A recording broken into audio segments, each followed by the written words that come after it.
নমস্কার বন্ধুরা, আপনাদের সকলকে আরও একটি গুরুত্বপূর্ণ ভিডিওতে স্বাগত জানাই। আপনাদের 1 ডিসেম্বর থেকে অর্থাৎ আজ থেকে আপনাদের 5টা নিয়ম পরিবর্তন হয়ে আছে, যেটা আপনাদের সকলকেই জানতে হবে। আপনাদের গ্যাস থেকে শুরু করে ক্রেডিট কার্ড থেকে শুরু করে আরও আপনাদের 3-4টে আপনাদের নিয়ম পরিবর্তন হয়েছে, যেটা আপনারা যদি না জানেন সেক্ষেত্রে আপনাদের পরে পস্তাতে হতে পারে। তো কী সেই নিয়ম এবং কী জানানো হয়েছে সরকারের তরফ থেকে, সমস্ত ডিটেলস আপনারা এই ভিডিওটির মাধ্যমে জানতে পারবেন। তার আগে আপনারা যদি আমাদের এই চ্যানেলে নতুন হয়ে থাকেন, চ্যানেলটিকে অবশ্যই সাবস্ক্রাইব করে বেল নোটিফিকেশনটা অবশ্যই অল করে দিয়ে যাবেন, যাতে আমাদের নতুন কিছু আপডেট এলে আপনারা ওই নোটিফিকেশন বেলের মাধ্যমে সমস্ত আপডেট পেয়ে যাবেন। নিচে ডেসক্রিপশনে আমাদের হোয়াটসঅ্যাপ গ্রুপ এবং টেলিগ্রাম গ্রুপটিকে অবশ্যই জয়েন করে রাখুন। ওখান থেকে আপনারা প্রত্যেক দিন ডেলি আপনারা আপডেট পেয়ে যাবেন। দেখুন, এখানে আপনাদের বলা হয়েছে গ্যাসের দাম থেকে ক্রেডিট কার্ড 1 ডিসেম্বর থেকে 5টি বড় বদল আনা হয়েছে, সোজা প্রভাব পড়বে আপনার পকেটে। জুন মাসের 1 তারিখ থেকে এই প্রধান পরিবর্তনগুলির মধ্যে রয়েছে এলপিজি গ্যাসের সিলিন্ডারের দামের সংশোধন, দেশের বৃহত্তম ব্যাংক এসবিআই এর ক্রেডিট কার্ড সম্পর্কিত নিয়মও পরিবর্তন হয়েছে। নভেম্বর মাস শেষ হতে চলেছে এবং ডিসেম্বরে অনেক বড় পরিবর্তন আনতে চলেছে। এই আর্থিক পরিবর্তনের সরাসরি প্রভাব প্রতিটি বাড়িতে এবং প্রতিটি পকেটে দেখা যাবে। নতুন মাসের 1 তারিখ থেকে এই প্রধান পরিবর্তনগুলির মধ্যে রয়েছে এলপিজি গ্যাসের সিলিন্ডারের দামের সংশোধন এবং দেশের বৃহত্তম ব্যাংক এসবিআই এর ক্রেডিট কার্ড সম্পর্কিত পরিবর্তন। প্রথম পরিবর্তন, প্রতি মাসের মতো এই মাসের 1 তারিখে অর্থাৎ 1 ডিসেম্বর থেকে অনেক নিয়ম পরিবর্তন হতে চলেছে, যার সরাসরি প্রভাব পড়বে সাধারণ মানুষের পকেটে। নভেম্বর মাসে 19 কেজি বাণিজ্যিক এলপিজি গ্যাসের সিলিন্ডারের দাম বাড়ানো হয়েছিল।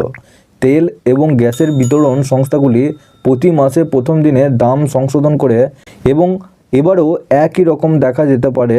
দীর্ঘদিন ধরে 14 কেজি ডোমেস্টিক গ্যাস সিলিন্ডারের দাম বাড়া কমা করেনি, এবার দাম সংশোধিত হতে পারে বলে মনে করা হচ্ছে। দ্বিতীয় পরিবর্তন, এলপিজি সিলিন্ডারের দামের পাশাপাশি এয়ার টারবাইন ফুয়েল এটিএফ এর দাম ও তেল বিতরণ কোম্পানিগুলি মাসের 1 তারিখে সংশোধন করে। এরপর 1 ডিসেম্বরে বিমান জ্বালানির দামের পরিবর্তন দেখা যেতে পারে। এইসব পরিবর্তন সরাসরি প্রভাব দেখা যাবে বিমান যাত্রীদের ওপর। তৃতীয় পরিবর্তন, 1 ডিসেম্বর থেকে এসবিআই ক্রেডিট কার্ডের নিয়মের তৃতীয় প্রধান পরিবর্তন হবে। আপনি যদি ডিজিটাল গেমিং প্ল্যাটফর্ম ব্যবসা সম্পর্কিত লেনদেনের জন্য বিশেষভাবে এসবিআই ক্রেডিট কার্ড ব্যবহার করেন, তা 1 ডিসেম্বর থেকে নতুন নিয়ম কার্যকর হচ্ছে। এসবিআই কার্ডের ওয়েবসাইট অনুসারে 48টি credit card digital gaming platform এবং ব্যবসায়িক লেনদেনে আর রিওয়ার্ড পয়েন্ট অফার করবে না। আপনাকে ওটিপির জন্য অপেক্ষা করতে হবে। ট্রাইয়ের নতুন নিয়ম অনুসারে 1 ডিসেম্বর থেকে নতুন কার্যকর করতে পারে টেলিকম সংস্থাগুলি। এই নিয়ম পরিবর্তনের উদ্দেশ্য হলো টেলিকম সংস্থাগুলির পাঠানো সমস্ত মেসেজগুলি শনাক্তযোগ্য হবে, যাতে ফিশিং এবং স্প্যামের ঘটনাগুলি বন্ধ করা যায়। নতুন নিয়মের কারণে গ্রাহকরা ওটিপি ডেলিভারিতে বিলম্বের সম্মুখীন হতে পারে। পঞ্চম পরিবর্তন, আপনার যদি ব্যাংক সংক্রান্ত কোনো গুরুত্বপূর্ণ কাজ থাকে তবে আপনাকে জানিয়ে রাখি যে বছরে ডিসেম্বর মাসে অর্ধেকের বেশি দিন ব্যাংক ছুটি রয়েছে। আমরা যদি আরবিআই এর ব্যাংক ছুটির তালিকা দেখি, বিভিন্ন রাজ্যে বিভিন্ন উৎসব এবং অনুষ্ঠানের ভিত্তিতে এই ব্যাংক ছুটির সিদ্ধান্ত নেওয়া হয়েছে এবং এর মধ্যে দ্বিতীয় এবং চতুর্থ শনিবারের পাশাপাশি রবিবারের সাপ্তাহিক ছুটি অন্তর্ভুক্ত রয়েছে। আপনি রিজার্ভ ব্যাংকের অফিসিয়াল ওয়েবসাইটে এই ব্যাংকের ছুটি তালিকা দেখতে পারেন। দেখুন, আপনাদের ট্রাই অর্থাৎ TRAI এর দপ্তর থেকে আপনাদের কি বলা হয়েছে দেখুন। আসলে ভুয়ো ওয়ান টাইম পাসওয়ার্ড বা ওটিপি বারবারন্ত কমানোর জন্যই এই পদক্ষেপ আপনাদের নেওয়া হচ্ছে। ব্যবহারকারীদের ফোনে ভুয়ো ওটিপি পাঠিয়ে তাদের ব্যক্তিগত তথ্য হাতিয়ে নিতে চায় স্ক্যামাররা। আসলে ভুয়ো ওটিপির মাধ্যমে ব্যবহারকারীদের ফোনের নিয়ন্ত্রণ চলে আসে স্ক্যামার বা প্রতারকদের হাতে, যার জেরে ব্যাপক আর্থিক ক্ষতির মুখে পড়তে পারেন ব্যবহারকারীরা। টেলিকম কোম্পানিগুলিকে মেসেজ ট্রেসেবিলিটি প্রদান করার জন্য নির্দেশ দিয়েছেন telecom authority regulatory of India অর্থাৎ TRAI, যেটা আপনারা বলছেন ট্রাই।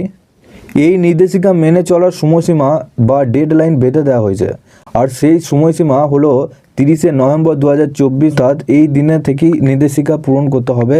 এই জন্য টেলিকম কোম্পানিগুলিতে সমস্ত মেসেজ ট্রেস করার ব্যবস্থা করতে হবে।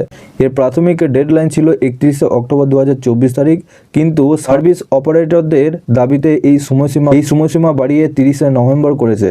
কিছু প্রতিবেদন দাবি করা হচ্ছে যে এর জেরে ওটিপি পেতে দেরি হবে গ্রাহকদের এবার, কিন্তু এক্স প্ল্যাটফর্মে একটি পোস্টে এই বিষয়টিকে ফ্যাকচুয়াল ইনকারেক্ট বলে নসাৎ করে দিয়েছেন ট্রাই। তো আপনারা বুঝতে পারছেন আপনাদের এবার ডিসেম্বর মাসে এই সমস্ত পরিবর্তনগুলো আসছে আপনাদের এলপিজি গ্যাস থেকে, আপনাদের ক্রেডিট কার্ড থেকে, এবং আপনাদের ওটিপির যে পরিবর্তন সেই ওটিপি পরিবর্তন এবার কিন্তু আপনাদের দেরি করে ঢুকতে পারে। এবং আপনাদের যে এলপিজি গ্যাস রয়েছে সেটা কিন্তু আপনাদের কমার্শিয়ালের ক্ষেত্রে দাম বাড়ানো হয়েছে, আপনাদের কোনো ডোমেস্টিকের ক্ষেত্রে কোনো দাম বাড়েনি। আপাতত এইটুকুই আপনাদের আপডেট এসেছে। আপনাদের ডিসেম্বর মাসে আপনাদের যদি আরও নতুন নিয়ম পরিবর্তন আসে সেক্ষেত্রে আপনারা অবশ্যই এই চ্যানেলটির মাধ্যমে আপডেট পেয়ে যাবেন। আগে আপনারা যদি আমাদের এই চ্যানেলে নতুন হয়ে থাকেন তো চ্যানেলটিকে অবশ্যই সাবস্ক্রাইব করে বেল নোটিফিকেশনটা অবশ্যই অল করে রাখবেন, যাতে আমরা যখনই নতুন কিছু আপডেট দেবো আপনারা ওই নোটিফিকেশন বেলের মাধ্যমে সমস্ত আপডেট পেয়ে যাবেন। নিচে ডেসক্রিপশনে আমাদের হোয়াটসঅ্যাপ গ্রুপ এবং টেলিগ্রাম গ্রুপটিকে অবশ্যই জয়েন করে রাখুন, ওখান থেকে আপনারা প্রত্যেক দিন আপডেট পেয়ে যাবেন।